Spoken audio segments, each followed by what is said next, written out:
Doctor Dayashankar Mishra दयालु जी, लोकप्रिय सांसद श्री रवि किशन जी, यहां के लोकप्रिय विधायक श्री महेंद्र पाल सिंह जी, पूर्वी उत्तर प्रदेश के हमारे सभी माननीय जनप्रतिनिधिगण, माननीय सांसद, माननीय विधायक, विधान परिषद के सदस्यगण, अन्य सम्मानित जनप्रतिनिधिगण, विश्वविद्यालय के कुलपति प्रोफेसर के रामचंद्र रेड्डी जी और उपस्थित सभी बहनों और भाइयों, आज का दिन इस पूरे क्षेत्र के लिए अत्यंत गौरवशाली क्षण है, जब देश की राष्ट्रपति जी के कर कमलों से जो हमारी ट्रेडिशनल मेडिसिन की विधा है, जो पारंपरिक हमारी आयुष की पद्धति है, उसके एक विश्वविद्यालय का लोकार्पण उनके कर कमलों से हो रहा है। बहनों और भाइयों, हम सब जानते हैं 2014 के पहले भारत की आरोग्यता की सुविधा को वैश्विक मान्यता जिस रूप में मिलनी चाहिए थी, नहीं मिल पाई थी। हम आभारी हैं देश के यशस्वी प्रधानमंत्री जी का, जिन्होंने 2014 में आने प्रधानमंत्री बनने के साथ ही देश के अंदर आयुर्वेद, यूनानी, होम्योपैथ, योग एंड नेचुरोपैथी, सिद्धा, इन सब को मिलाकर के भारत की ये अलग अलग और दुनिया के कुछ महत्वपूर्ण ट्रेडिशनल आरोग्यता की विधाओं को आयुष मंत्रालय के रूप में देश के अंदर एक मंच दिया। और आज आयुष मंत्रालय देश के अंदर प्रधानमंत्री जी के मार्गदर्शन और नेतृत्व में देश के नागरिकों के मन में अपनी परंपरागत आरोग्यता की पद्धति का अनुसरण करते हुए संपूर्ण आरोग्यता के लक्ष्य को प्राप्त कर रही है। उत्तर प्रदेश का यह आयुष का पहला विश्वविद्यालय है।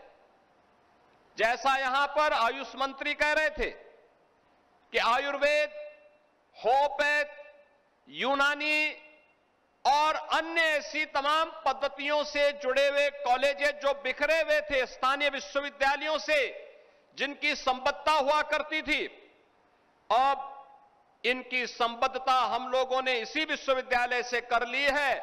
और आज लोकार्पण के साथ ही इस विश्वविद्यालय में इस नए सत्र में प्रवेश की प्रक्रिया को भी अब आगे बढ़ाने का कार्यक्रम प्रदेश सरकार आगे बढ़ाएगी। और यहां पर आयुर्वेद से जुड़े हुए, होम्योपैथ से जुड़े हुए, योग एंड नेचुरोपैथी से जुड़े हुए, सिद्धा पद्धति से जुड़ी हुई आरोग्यता की उस विधा का लाभ न केवल यहां के लोग कर पाएंगे, बल्कि उसके रिसर्च एंड डेवलपमेंट के एक नए केंद्र के रूप में क्षेत्र या विकसित होकर के यहां के किसानों को, यहां के नौजवानों के लिए ट्रेडिशनल मेडिसिन में एक नई रोजगार की संभावनाओं को विकसित करने में भी इस विश्वविद्यालय की एक बड़ी भूमिका होगी। बहनों और भाइयों, गोरखपुर महायोगी भगवान गोरखनाथ की पावन धरा है। और जब हम भारत की आयुष की पद्धति की बात करते हैं तो आयुर्वेद में रसशास्त्र और धातु विज्ञान का आविष्कार नवनाथ 84 सिद्धों की परंपरा से जुड़ता है। ये नवनाथ 84 सिद्धों की वो परंपरा जिसको व्यवस्थित स्वरूप देकर के नेतृत्व प्रदान करने का काम भगवान गोरखनाथ ने भगवान शिव के। मुझे ये विचार आता है मित्रों, ये मेरा विचार है, यदि आपको पसंद न पाए, लेकिन हमारी आंगनवाड़ी में जो दवाई, होम्योपैथिक दवाई, आयुर्वेदा, जो हमारे बच्चों को खा जाती है, ऐसे रोग, शुरू से यदि हम उस पर ध्यान देंगे तो वह बच्चे छोटी उम्र से ऐसी ऐसी बीमारियों से बाहर निकल जाएंगे। इसी तरह हमारी एलोपैथी तो है ही, लेकिन होम्योपैथी की दवाई की जिस तरह उसका प्रचार प्रसार होना चाहिए, ये नहीं हुआ।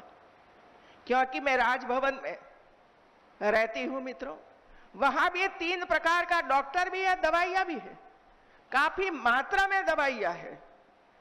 वहां 400-500 लोग निवास करते हैं।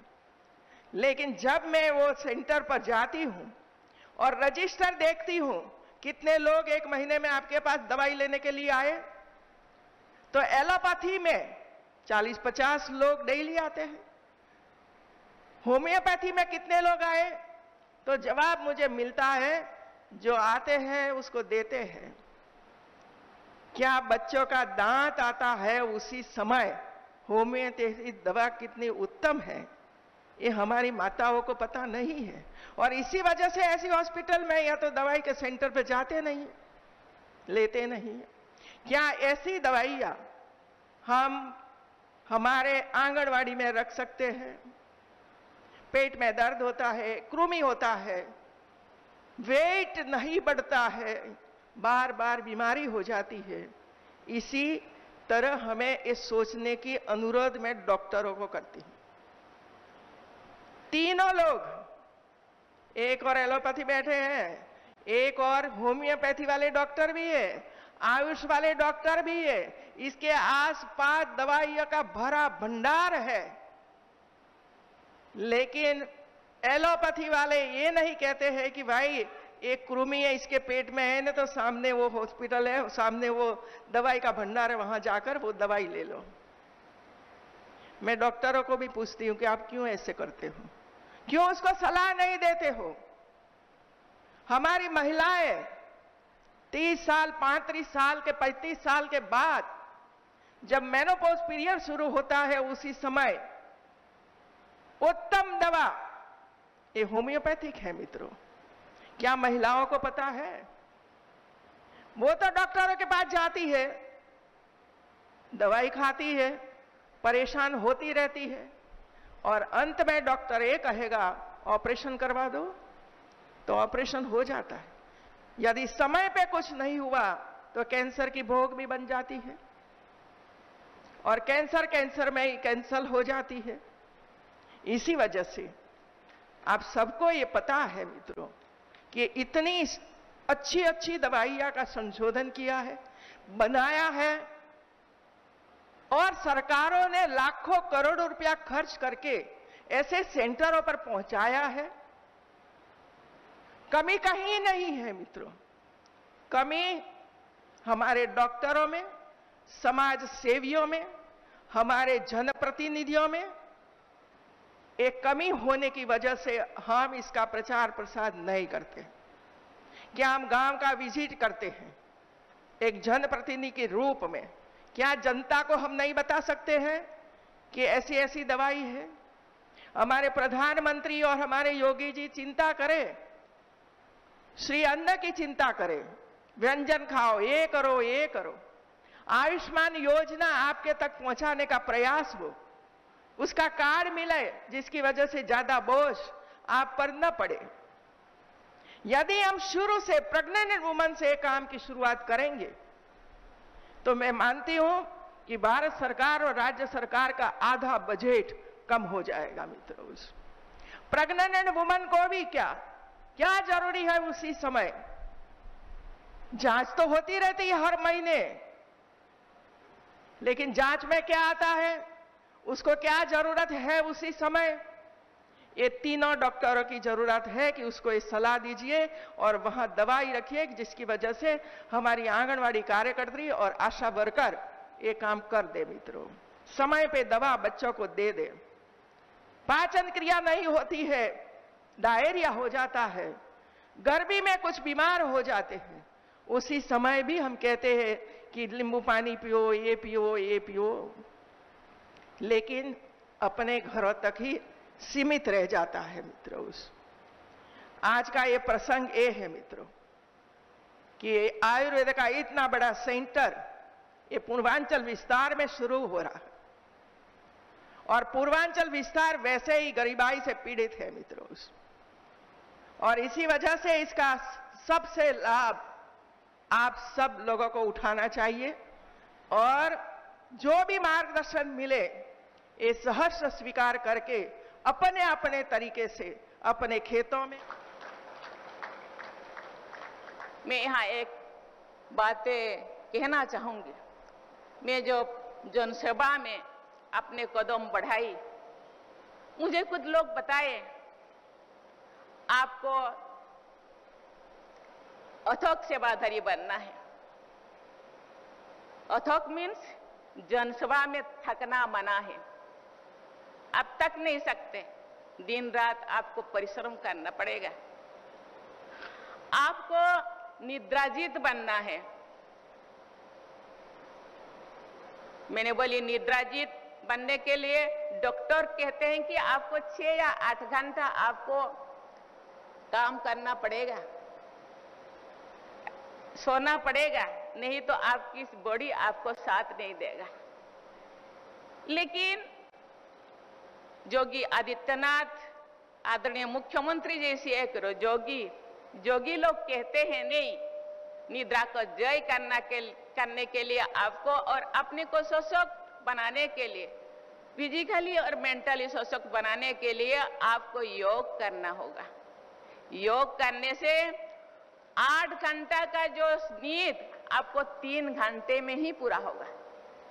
मैं धन्यवाद देना चाहती हूं उनका अथक परिश्रम, जनता के प्रति समर्पण भाव,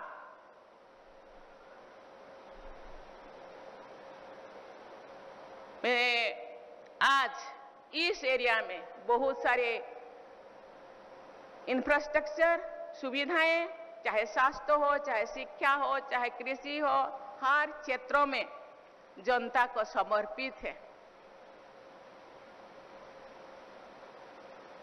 लेकिन भाइयों बहनों, देवियों और स्वजनों, जनता के प्रतिनिधि अथक परिश्रम करते हैं, ये निद्राजीत बनते हैं, जनता के सुविधा के लिए सुख सुविधा पहुंचाते हैं।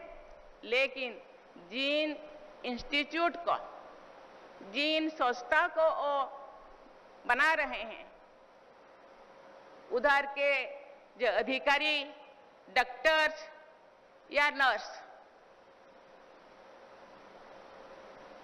उनको भी अथक बनना है, निद्राजीत बनना है